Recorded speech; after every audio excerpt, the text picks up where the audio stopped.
नमस्कार. आवाज माझा वृत्तवाहिनीत आपल्या सगळ्यांचं स्वागत. वेळेच्या काही ठळक घडामोडींकडे. जिल्हा परिषद मुख्यालयात कर्मचाऱ्यांकडून नशामुक्ती शपथ. कासारवडोली उद्यानाची दुरावस्था रहिवाशांनी घेतली. आमदार केळकर यांची भेट. आणि मराठी ग्रंथ संग्रहालयाच्या सभागृहात साहित्य विचार सागर या कार्यक्रमाचं आयोजन.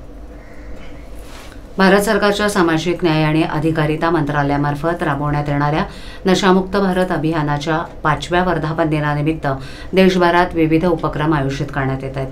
त्यानुसार जिल्हा परिषद ठाणे मुख्यालयात आज 18 नोव्हेंबर रोजी अधिकारी कर्मचाऱ्यांकडून नशामुक्ती शपथ घेतली गेली.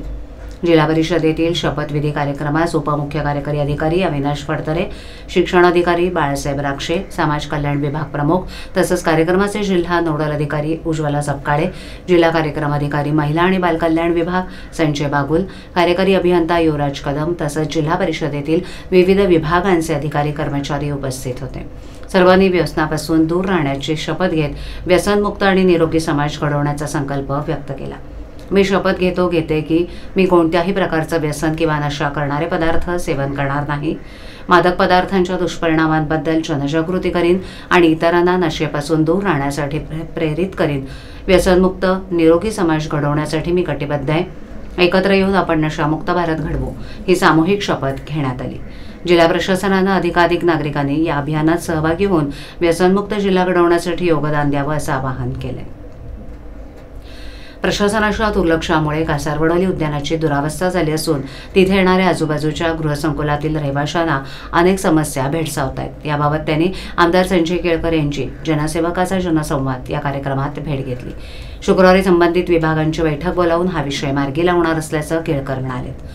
कासारवडोली येथील Parishad gardens, Rosa Gardenia, Haware city platinum, Bhakti park, Vihang garden, pride, Sainath Nagar, Pushpanjali society इत्यादी गृहसंकुलातील रहिवासी दररोज सकाळी उद्यानात शारीरिक व्यायाम प्राणायाम करण्यासाठी येत असतात. यात ज्येष्ठ नागरिक आणि लहान मुलांचा समावेश अधिक असतो. परंतु दिवसेंदिवस या उद्यानात अस्वच्छता वाढत असून पालापाचोळा देखील तसाच पडलेला असतो. स्वच्छता कामगार इथे येत नसून उद्यानातील स्वच्छतागृहाची दुरावस्था झाली आहे. वीज आणि पाण्याची व्यवस्था नसल्यानं नागरिकांची गैरसोय होते. व्यायामाचं साहित्यही खराब झालंय. माळी सफाई कामगार नसल्यानं या उद्यानाची रया गेली असून आरोग्य जपण्यासाठी उद्यानात येणाऱ्या नागरिकांच्या आरोग्यालाच धोका निर्माण झालाय. येथील नागरिकांनी भाजपाच्या खोपट येथील कार्यालयात आयोजित जनसेवकाचा जनसंवाद या कार्यक्रमात आमदार संजय केळकर यांची भेट घेऊन या तक्रारींचं निवेदन दिलं. याबाबत उद्यान विभाग, स्वच्छता विभाग, प्रभाग समितीमधील अधिकाऱ्यांची येत्या शुक्रवारी बैठक बोलावून या समस्या दूर करणार असल्याची माहिती केळकर यांनी दिली. जनसेवकाचा जनसंवाद या कार्यक्रमात मुंबई महापालिकेच्या मलनिस्सारण विभागाच्या कर्मचाऱ्यांनी देखील वारसा हक्क मिळावा यासाठी निवेदन सादर केले. या प्रकरणी लवकरच संबंधित अधिकाऱ्यांशी चर्चा करून वारसा हक्काचा लाभ या कर्मचाऱ्यांना मिळवून देणार असल्याचं केळकर म्हणाले. कामगार कवी अशी सर्वसामान्य ओळख असलेले पद्मश्री नारायण सुर्वे यांच्या जन्मशताब्दीनिमित्त 22 नोव्हेंबर रोजी संध्याकाळी 5 वाजता ठाण्यातील मराठी ग्रंथ संग्रहालयाच्या सभागृहात साहित्य विचार सागर या कार्यक्रमाचं आयोजन करण्यात आलं असून या कार्यक्रमात प्रज्ञा पवार, नीरजा, छाया कोरेगावकर, कविता मुरवणकर, सुरेखा पैठणे, अनिता भारती, बबन सरवदे, शिवा इंगोले, शिवराम सुखी इत्यादी मान्यवर कवी आपली एक आणि नारायण सुर्वे यांची एक अशा प्रत्येकी 2 कविता सादर करणार असल्याची माहिती कामगार कवी नारायण सुर्वे जनशताब्दी महोत्सव समितीचे अध्यक्ष आणि ज्येष्ठ कामगार नेते राजन राजे यांनी पत्रकार परिषदेत दिली. धर्मराज्य कामगार कर्मचारी महासंघाच्या कार्यालयात मंगळवारी पार पडलेल्या या पत्रकार परिषदेत समितीचे निमंत्रक उदय चौधरी, ॲडव्होकेट नाना आहिरे, अविनाश कदम, आंबेडकरी विचारवंत आनंदा होवाळ इत्यादी मान्यवर मंडळी उपस्थित होती. दरम्यान 22 नोव्हेंबर रोजी होणाऱ्या कविवर्य नारायण सुर्वे यांच्या साहित्य विचार जागर या कार्यक्रमाचं सूत्रसंचालन कवी अरुण म्हात्रे करणार असून महाराष्ट्र राज्य लाल बावटा शेतमजूर युनियनचे कार्याध्यक्ष राम बाहेत यांची प्रमुख उपस्थिती असणार आहे.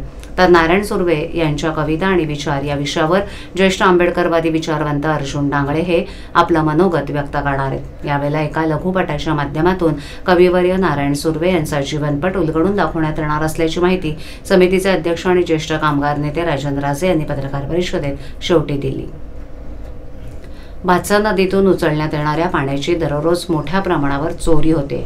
पिसे ते टेमघर या दरम्यान ही पाणी चोरी होत असून या संदर्भात पत्रव्यवहार करूनही मोठ्या प्रमाणावर मलिदा मिळत असल्यानं अधिकारी कारवाई करत नाहीत असा आरोप करून येत्या आठवडाभरात संबंधित अधिकारी आणि पाणी चोरणाऱ्यांवर गुन्हा दाखल करून ही पाणी चोरी थांबवावी, अन्यथा सदर ठिकाणी जाऊन पाणी चोरीसाठी लावण्यात आलेले टॅप उघडून लावू असा इशारा राष्ट्रवादी काँग्रेस शरदचंद्र पवार पक्षाचे जिल्हाध्यक्ष मनोज प्रधान यांनी पत्रकार परिषदेत दिलाय।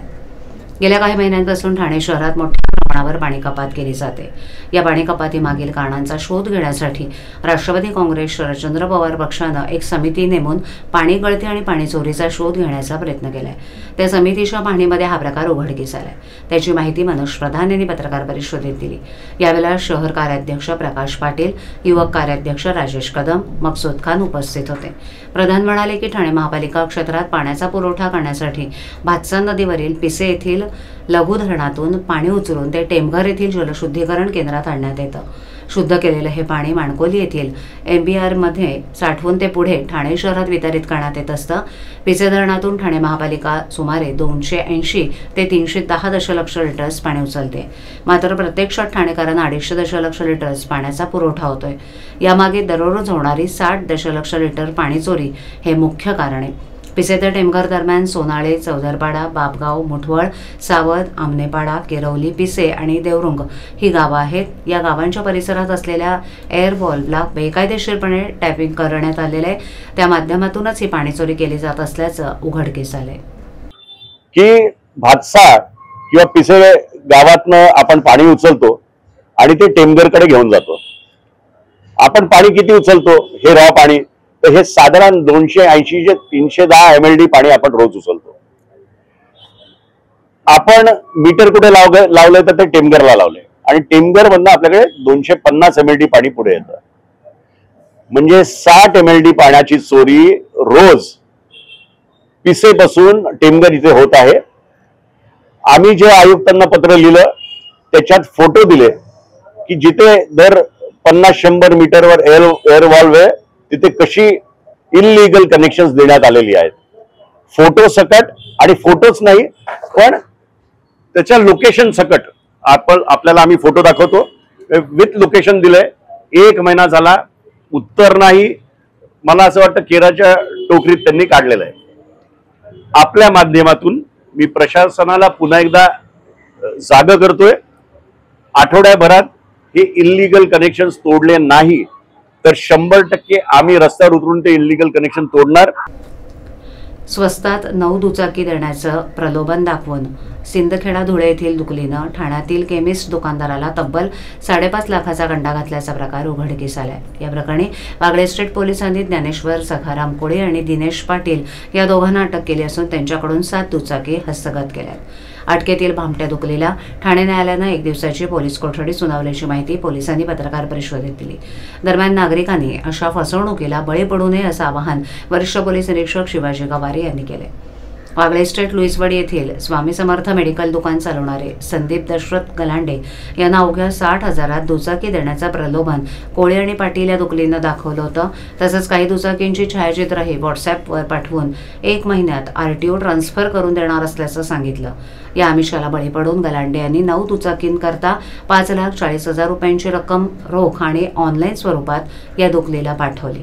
मात्र दुचाकी न देताच फसवणूक केल्याचं लक्षात येताच गलांडे यांनी वागळे स्टेट पोलीस ठाण्यात तक्रार केली।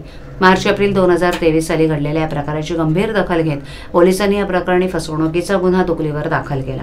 वरिष्ठ पोलीस निरीक्षक शिवाजी गवारे यांच्या मार्गदर्शनाखाली पोलीस उपनिरीक्षक ज्योतिराम भोसले यांच्या पथकानं धुळे सिंदखेडा या ठिकाणी तांत्रिक पुराव्यांच्या आधारे शोध घेत 7 दुचाकींसह दुकलीला ताब्यात घेतलंय। चौकशीत त्यांनी पैशांची गरज असलेल्या इतर 8 दुचाकी मालकांना बँकेचं कर्ज मंजूर करून देत त्यांच्या दुचाकी स्वतःकडे ठेवून फसवणूक केल्याचं तपासात निष्पन्न झाले। ठाणे महापालिका आणि ज्येष्ठ नागरिक संघ मध्यवर्ती समिती ठाणे यांच्या संयुक्त विद्यमानं सोमवारी गडकरी रंगायतन इथे जागतिक ज्येष्ठ नागरिक दिनाच्या निमित्तानं कार्यक्रमाचं आयोजन करण्यात आलं होतं। या कार्यक्रमाला खासदार नरेश म्हस्के प्रमुख पाहुणे म्हणून उपस्थित होते। ज्येष्ठ नागरिक हा अनुभवाचा ठेवा असतो. त्याच्या अनुभवाचा, माहितीचा सगळ्यांनाच फायदा व्हावा यासाठी त्यांच्याशी संवाद वाढवणं आवश्यक असतं. अशा प्रकारचा कार्यक्रम ठाणे महापालिकेतर्फे आयोजित केला जावा यासाठी आपण प्रथमपासूनच पुढाकार घेतल्याचं प्रतिपादन खासदार नरेश म्हस्के यांनी केलं. तसंच जीवनाच्या प्रत्येक वळणावर लढा देणाऱ्या ज्येष्ठ नागरिकांचा प्रत्येक शब्द अनमोल असतो असंही खासदार म्हस्के म्हणाले. याप्रसंगी माता पिता आणि ज्येष्ठ नागरिकांचा निर्वाह आणि कल्याण अधिनियम 2007च्या कायद्याशी निगडित अनुभवांचं विवेचन उपायुक्त उमेश बिरारी यांनी केलं. तर प्रस्ताविकात ज्येष्ठ नागरिक संघ मध्यवर्ती समितीचे अध्यक्ष प्रकाश देगे यांनी समितीचं कार्य, ज्येष्ठ नागरिक संघाला आवश्यक असणाऱ्या सुविधा, कार्यासाठी जागा याबद्दलचं निवेदनही सादर केलं. याप्रसंगी व्यासपीठावर उपायुक्त अनघा कदम, समितीचे उपाध्यक्ष रवींद्र साळवी उपस्थित होते. ज्येष्ठ नागरिकांचे प्रश्न, कायद्यातील तरतुदी याबाबत ॲडव्होकेट प्रमोद ढोकले यांनी केलेल्या मार्गदर्शनानुसार व्याख्यानानं कार्यक्रमाची सुरुवात झाली. त्यानंतर मेघन आणि हेमंत साने संचलित दिल की आवाज या जुन्या मराठी आणि हिंदी गीतांचा मनोरंजनात्मक कार्यक्रम सादर करण्यात आला.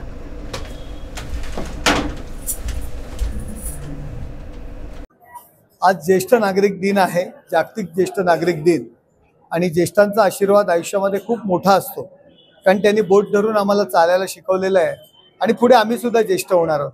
आणि म्हणून या ज्येष्ठ नागरिकांच्या कार्यक्रमामध्ये त्यांना शुभेच्छा देण्याकरता मी आलेलो आहोत. त्यांचं आयुष्य अधिक सुखकर आणि समृद्धीचं आणि शांततेचं जावं अशा पद्धतीने प्रत्येक तरुणांनी वागलं पाहिजे, प्रत्येक पाल्याने वागलं पाहिजे आणि ती आपली जबाबदारी आहे. ती जबाबदारी आपण पार पाडली पाहिजे. तर बाळासाहेब ठाकरेंना अभिवादन करण्यासाठी राहणार का शिवाजी पार्क? हिंदू हृदय सम्राट शिवसेना प्रमुख बाळासाहेब ठाकरे यांच्या अभिवादनाचा कार्यक्रम आम्ही ठाण्यात सुद्धा आयोजित केलेला आहे. बऱ्याच ठिकाणी आम्ही कार्यक्रम आयोजित केलेले, त्या ठिकाणी आम्ही त्यांना अभिवादन करणार आहोत.